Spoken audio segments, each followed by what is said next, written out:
They left her face down in the icy river, her hands tied with barbed hemp and her lungs screaming for air. A red bonnet floated nearby, torn, trampled, a flash of color against the gray morning mist. Downriver, the water curved past a crag of limestone, and just before her body slipped from view, a rider appeared on the ridge. He didn't shout. He didn't hesitate. He drew his revolver and fired, 3 shots in the air and 1 more at the rope. The last snapped it clean. She gasped, coughed, clawed to the bank as the settlers ran. The rider dismounted and waded into the shallows, his black coat soaked to the waist, his silver wedding ring glinting like a promise he'd yet to make. Before sunset, he married her in front of the same river they tried to bury her in. But that's not where this story begins. Before we jump back in, introduce yourself and where you're tuning in from, and make sure you're subscribed so you don't miss what happens next. This is Old West Stories, and today, we're telling the tale of a widow no one wanted, a man with more gold than friends, and the river that tried to keep them apart. The town of Withered Creek wasn't much, just a few sun-beaten buildings, leaning against each other like old drunks, a crooked church steeple, and a saloon that stayed open too late for a town that claimed to be God-fearing. Wind skittered dust across the main road like it had somewhere better to be, and the heat peeled the paint off every wall, but left the gossip untouched. At the far edge of town, where the fences thinned and the land gave way to river reeds and cottonwood trees, there stood a lonely cabin, no smoke from the chimney, no light in the windows, only a weathered rocking chair on the porch, creaking on its own when the breeze came from the north. That was her home.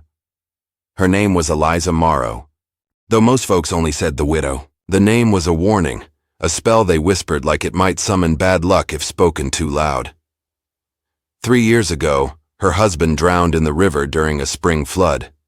Some said he fell in drunk. Others swore she pushed him. No one ever asked. Eliza.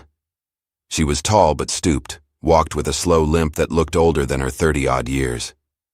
A jagged scar ran from her left ear down to her collarbone, half hidden by her hair but not well enough. The children called her River Witch when they thought she wasn't listening, but Eliza heard more than folks gave her credit for. She simply chose silence. The scar came from the same flood that took her husband. When they pulled her from the water, her body was torn and cold as stone. She lived, but only just. Some said she should have died with him. One old preacher went so far as to call her survival unnatural. That's all it took. From that day on, Eliza walked alone. She spoke only when spoken to, and even then, her voice was soft, like wind moving through dry grass. The town's women crossed the street when she passed. The men tipped their hats out of fear, not respect. She kept a small garden, traded vegetables for salt and coffee, and rarely looked anyone in the eye. Even the doctor stopped coming by after his wife got sick. Folks said Eliza looked her in the eye the day before. The river never gave her peace. It ran past her home with a low, endless murmur, mocking, maybe remembering. She often stood on the bank and stared at it, hands folded, like in prayer. Some nights she waded knee-deep into the water, eyes closed, whispering to the current. No one knew what she said. No one dared ask. The town council discussed her often, behind closed doors and under the disguise of concern. She's not right, they'd mutter. Not natural. That cabin's too close to the water. She's a reminder of what happens when a woman loses her place. None of them knew what to do, but all of them agreed she should have moved on by now. But Eliza stayed, and the river stayed, and the whispers grew. Before we dive further into the story, just a quick note. I'm Thomas, the voice behind this narration. If you enjoy how it sounds, let me know in the comments so we can keep the same voice in future videos. Now, back to Eliza. Her world shrank with each passing season. First, the town turned its back. Then, nature itself seemed to follow. Her hens stopped laying. Her garden withered. The trees near her porch refused to bloom. Some said the land was mirroring her grief, but Eliza didn't cry. Not anymore. She lit a single candle every evening and watched its flame until sleep claimed her. She stitched lace, repaired old dresses, and read from a Bible whose pages were Soft from wear but stiff from long silences. A woman of habit, a woman surviving on little more than memory, and yet, there was still something fierce in her, in the way she carried her scar without shame. In the way she looked at the river, not with fear but with defiance. She'd lost everything but her name. Then, one morning in early spring, she walked into Withered Creek with a sack of potatoes slung over one shoulder and a basket of eggs in her hand. She hadn't set foot in the general store for months, but this day she did. The room fell quiet when she entered. Behind the counter, old Mr. Brannigan blinked hard, adjusted his spectacles, and said, "Morning, widow." She nodded once. "I've got eggs." He cleared his throat. "Ain't much call for 'em right now. I'll take salt and lamp oil." He looked past her, as if seeking permission from the ghost of public opinion. Then he relented. "Fine. Leave the basket." She left it on the counter, collected her trade, and turned to leave. That's when she heard it. A whisper, too soft to be meant for her but loud enough to be cruel. "Don't eat nothin' she touched. Her curse gets in the yolks." Eliza didn't flinch. She didn't turn. She just walked back into the dust, into the silence. And as she crossed the bridge near the edge of town, a group of boys, barely old enough to hold a hammer, stood near the railing spitting seeds into the water. One of them looked up and muttered, "River should have taken her too." The others laughed. Not loudly, but enough. Eliza paused mid-bridge. She stared at the water again. Her scar caught the light. She kept walking.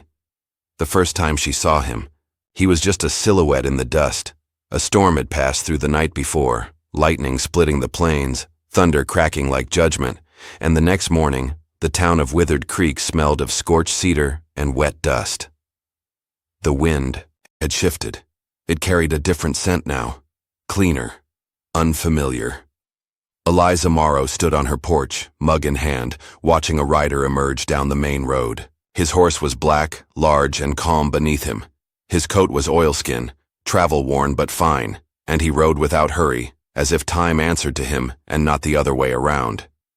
He stopped outside the saloon, tied his horse, and when he stepped off the saddle, a few men standing nearby stiffened, like dogs catching the scent of a larger animal. She watched all this from behind her cup. Something in her chest stirred, but she didn't name it. Not yet. Later that day, she returned to town. The hens had surprised her with a basket full of eggs, more than she needed. The garden, too, was sprouting with sudden vigor. The rosemary bush bloomed. It unsettled her. Inside the general store, Mr. Brannigan was polishing the glass case with more energy than usual. When he saw Eliza, he jumped slightly. "Widow," he said, voice stiff. "Didn't expect you today." "I have eggs," she replied softly, placing the basket on the counter. "You'll want to speak to the gentleman first." He nodded toward the far end of the store. Eliza turned. He stood near the bolts of cloth, a dark blue one folded in his hand. Tall, dust-covered boots, hair the color of smoke. When his eyes met hers, something sharp passed between them, recognition though they'd never met. He nodded, polite. She held his gaze a heartbeat longer than she meant to, then dropped it. "I'll come back later." She turned to leave, but he stepped forward. "Wait," he said. She did. He picked up the egg basket, held it out to her. "Yours?" She nodded. "I'll buy them." "You don't need to." "I want to." His voice wasn't Southern or Western. It had a smoother edge, something educated, something old. He handed a silver coin to Mr. Brannigan and walked out without another word. Eliza stood still, the air around her feeling suddenly different. That night, she lit a candle and stared at the flame longer than usual.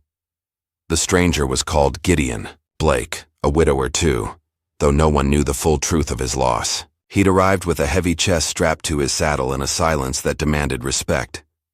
He rented the old brick house near the church, paid in gold, and asked no questions. He visited the blacksmith, the carpenter, the land agent. Quiet, deliberate, the townsfolk tolerated him, at first. Then they noticed his interest. Not in land, not in profit, in her. He passed by Eliza's cabin one morning, paused at the gate. She was tending to her beans. He tipped his hat, didn't speak. She looked up, didn't wave. But she didn't turn away either. Later that week, she found a bag of coffee beans on her porch. No note, just the clean scent and a faint warmth from the morning sun. She left it on the shelf, but each time she walked past it, her fingers brushed the edge. Days passed like this, a glance in town, a nod across the bridge. Once she saw him kneel beside her fence, fixing a loose post. He never asked, never expected thanks. Something softened. One evening, she found him by the river. He stood in the shallows, coat removed, sleeves rolled. He watched the current with the same expression she wore when no one was looking. Quiet, reverent, wounded. "You come to stare at it too?" she asked, surprising herself. He turned slowly. "It doesn't let go easy, does it?" "No," she whispered. "It doesn't." They said nothing more. The wind stirred the cottonwoods. Frogs called from the reeds. The silence between them wasn't heavy. It was shared. But the town noticed, and it didn't like what it saw. "Mark my words," hissed Mrs. Dyer, the preacher's wife. "He's bewitched." "He's not the only one," muttered Jonas Bell, who once proposed to Eliza before she married the man who drowned. "They say he's rich," said the barber, "but gold don't mean wisdom." That week someone carved witch into Eliza's fence. She didn't fix it. She let the word bleed into the wood like it belonged. One morning her chickens were gone, vanished. No blood, no tracks. Just silence. Another morning, she found a dead cat nailed to her door. The eyes had been cut out. Still, Gideon came. He brought her honeycomb one day, wrapped in cloth. She made tea. They drank it in silence. Another day, he found her on the riverbank, barefoot, her hem wet. She didn't flinch when he approached. Just looked at him. "Why me?" she asked. "Because you don't ask to be saved." She blinked, "And yet you keep trying." "I don't think you need saving," he said. "I think you just deserve someone who stays." She said nothing. Her hands trembled just once, then stilled. Trouble was building. A meeting was called. Behind the church after dark. 15 men and a few women with torches and angry eyes. "She's cursed the land," one said. "She'll drag him under with her. It's just a matter of time." No one said what they planned, but the next morning, Gideon's horse was found with a deep slash across its flank. The blacksmith wouldn't look him in the eye. The doctor refused him medicine. Eliza found him sitting by the fire, a cloth soaked with whiskey pressed to his arm. "They're afraid of me," she said. "They should be afraid of themselves," he replied. One night, the wind shifted again. It howled low through the trees and snapped the shutters. Eliza stood at her window. In the distance, she saw torches moving. Not one, not two, 6, maybe more. She reached for her shawl. Outside, near the porch, Gideon waited, rifle in hand. No fear in his eyes. "They're coming," she said. "I know. You should leave. So should you." She looked past him, at the dark line of trees, at the river beyond. "It won't stop, you know. Even if you fight them, even if we run, I'm not here to fight," he said softly. "I'm here to stand." And for the first time in 3 years, Eliza Morrow believed someone meant it. The frost came early that year. One morning, Eliza stepped outside and saw the breath leave her body like smoke. The trees had turned sharp and skeletal. The soil cracked beneath her boots. She had grown quiet, quieter than before. Something in her was beginning to curl in on itself, like leaves in fire. The town stopped pretending to tolerate her. One Sunday, she tried to attend church. She wore a simple blue dress, the one with the small lace collar her mother had sewn. She arrived early, sat in the back pew, head bowed. When the preacher entered, he stopped mid-aisle. Mrs. Dyer stood. "That seat's not for her." No one moved. No one invited her to stay. Eliza rose, dignified. She left without a word. Outside, A child threw a stone at her shoulder. "My pa says you ain't human." She didn't flinch. But later, when she reached her cabin, she sat down on the floor and wept into her skirts. It was the apples that finally broke her. Her orchard, the only thing her late husband ever gave her worth keeping, had borne fruit. Dozens of sweet, heavy apples, red and gold, hung like ornaments on the trees. For weeks she'd been planning to jar them, sell them, maybe even trade for cloth. She rose early with her basket and walked to the edge of the orchard. Every tree had been stripped. Bare, rotting cores littered the ground. Branches snapped, bark gouged. A blackened apple lay by the fence, half chewed, tossed there like trash. She dropped the basket. Her legs buckled. She fell to her knees, fingers grasping dirt. That night, she didn't light the fire. Didn't eat. Didn't speak.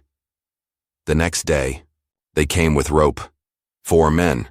2 of them she recognized, Jonas Bell among them. Faces masked with cloth, but she knew their boots. She knew the way they moved. She was feeding the hens when she heard the latch break. They grabbed her, rough hands in her hair at her waist. "No one's gonna miss you," one hissed. She fought, clawed, bit a man hard enough to draw blood, and earned a slap so fierce her lips split open. They dragged her into the forest, past the old trail, down to the river's bend, where the water ran deepest. "This town was cursed the day you showed up," Jonas growled. They didn't tie rocks to her feet. They just shoved her. The water was ice. She thrashed, the current pulling at her limbs like fingers. Her lungs burned. Her skirts tangled around her knees. She clawed upward, once, twice, then sank. The world blurred into silence. She washed up on the far bank, coughing river silt. Her dress was torn, skin scraped raw. She lay in the mud, face to the sky, eyes wide. Let it end, she thought. Let me be done. She wandered, soaked and shoeless, for hours. Her breath clouded the air. Her hair was frozen at the ends. The trees blurred. Her fingers bled. The trail disappeared. Then the snow began. Light at first, then heavier. Eventually, she collapsed. There, near a dead stump, in the hush of the woods, Eliza Morrow gave up. She curled into herself. Her lips were blue, and that might have been her end. But he found her. Not like a hero. Not on a horse. On foot. Gideon moved through the woods like a man tracking something sacred. His coat was wet, his beard rimmed with frost. He carried a lantern, eyes hollow from searching. When the light landed on her broken body, he knelt, not with panic, but with reverence. "Eliza," he whispered. Her eyes fluttered. He didn't speak again. Didn't scold her. Didn't cry. He took off his coat, wrapped it around her shoulders, lifted her gently, carried her like a prayer through the trees. He laid her by his fire. Hands trembling, he dried her feet, fed her spoonfuls of warm broth, held her hand when she flinched from nightmares. For 2 days she didn't speak. On the 3rd day she whispered, "They meant to kill me. I know. They almost did. I know." Silence. Then, "Why did you look for me?" He paused, stirring the coals. "Because I knew they wouldn't." He stayed near, but not close enough to crowd her. She watched him stack firewood, mend a boot, rinse a blood-stained handkerchief. His presence was not loud, but it filled the room like warmth. One night, as wind screamed against the cabin walls, she asked, "Why are you really here?" He didn't pretend to misunderstand.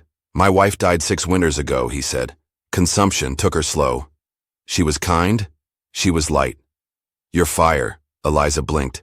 "I don't need fixing," she whispered. "I don't want to fix you," he replied. "I just want to be the man who doesn't leave." Outside, the wind eased. Inside, she reached across the table, her scarred hand finding his. He didn't grip it. He just held it. Steady, like the first thing she could finally trust. The thaw came slowly. First, the creek softened at its edges. Then the trees shed their coats of snow. By the time the first robin called out, Eliza had taken to walking again. Slow but steady, each step a kind of rebellion. Gideon was there when she fell. Was there when she stood back up. By April, she no longer flinched at every knock on the door. By May, she answered it herself. They moved back to her cabin together. It was a wreck. The roof sagged, the hearth smoked, the orchard was still barren. But it was hers. And now his too. Together they rebuilt. He patched shingles with pine planks. She restitched every curtain. She even painted the porch rail, slow strokes of whitewash brightening the weary boards. Gideon didn't suggest changes. He asked, "Where? Do you want the fence? Do you want to keep the orchard? Can we build the corral near the rise?" They planted wildflowers along the path, mended a broken trough, carved a small wooden sign and hung it over the barn door. Morrow and Wyatt. Just two names. But it felt like a vow. One night, under a blanket of stars, Eliza stepped outside and saw it. Her home, standing proud, smoke rising, chickens resting, horses asleep. Gideon joined her. "I never thought I'd feel safe again," she said softly. "You don't have to be safe to be strong," he answered. "But you're both." She smiled, the first real one in months. "You did this with me," she whispered. "No," he said. "You just let me walk beside you." Then the letter came, folded rough, carried by a young boy on a skittish mule. It bore a seal Eliza didn't recognize, but Gideon did.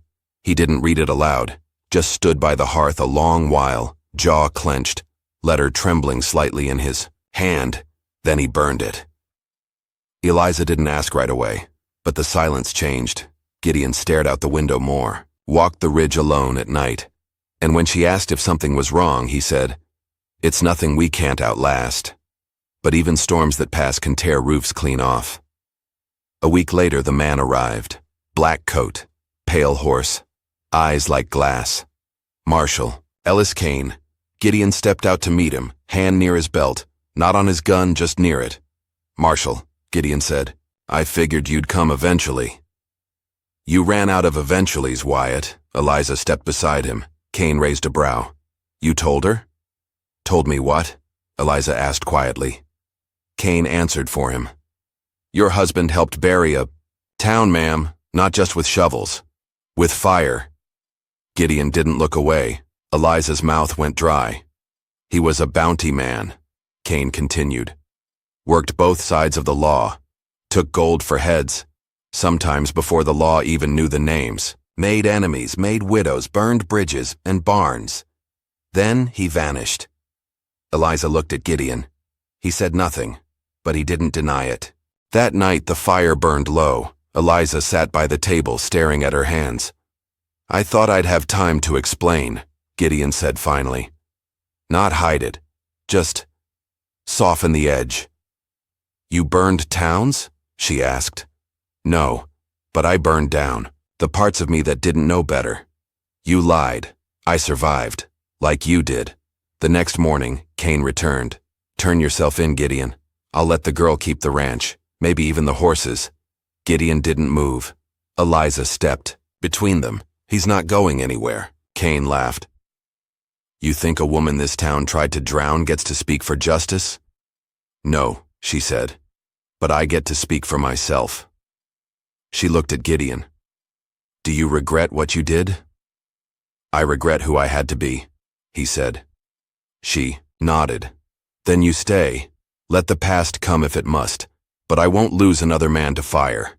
Kane spat in the dirt. "He's not worth dying for." Eliza stepped forward. "Then you'd best not raise your gun, Marshall." Kane didn't. He looked at them both, saw what was between them, and rode away. That night they stood again on the porch. Same stars. Same wind, but a different kind of quiet, the kind that comes after the storm. Gideon turned to her. "You still want my name?" She took his hand. "I already built a life with it." The town was quiet when they rode in, not silent like fear, not angry like before, just quiet, like something had shifted, like the wind had turned. Gideon rode tall beside her, reins in one hand, the other resting lightly on the pommel.